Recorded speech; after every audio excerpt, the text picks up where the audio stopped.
So there were a lot of newspaper editors who were here. And David was one of the speakers. It was a couple weeks ago. And we were talking about it beforehand because he's super down to earth. He always asks me, he's like, what do they need to hear? Like, what's going on? You know, because he doesn't come from media. But he cares about it a lot. And I said, well, you know, one of the things that I like to tell folks is I get really frustrated by like seeing new platforms developed here that then the legacy companies end up pitching their content to, right? So for me, it was Flipboard. Like we had an idea for a Flipboard type thing at the Post, but the Post, we didn't have an organizational structure to be able to create it. So it wasn't that we weren't smart enough or didn't have the talent. We didn't have the way of working to create it. And then we ended up pitching our content to Flipboard, so the Washington Post magazine, to be on Flipboard. And I just get sick of that. I'm like, how do you get into the platform building? And so I was like, you know, all of these media newspaper companies now have teams that are Snapchat teams. They're sending their content to Snapchat, right?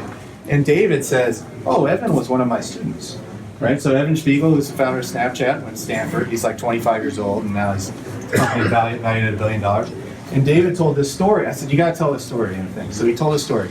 So Evan, he was one of David's students that David was his advisor, right? Like, you know, they get a bunch of students assigned to them. And Evan came to David in his office over there and said, I'm thinking of dropping out of Stanford to start this company, Snapchat. What do you think I should do? And David said, oh, I don't think you should drop out of Stanford. You should get your degree. And he's like, so that's how good my advice was. But then his point was, if this young man who was in his early 20s can drop out of Stanford and start Snapchat, and now they're making all this money and publishers are pitching their content in them, why can't you be Evan? Why can't you start Snapchat?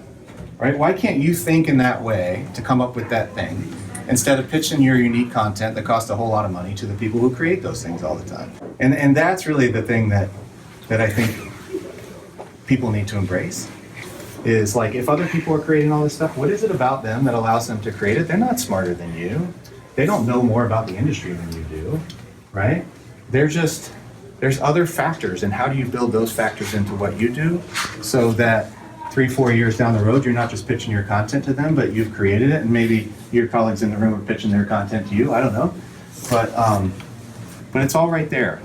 It just has to do with the way you think about the world and how you set up systems for your people to work.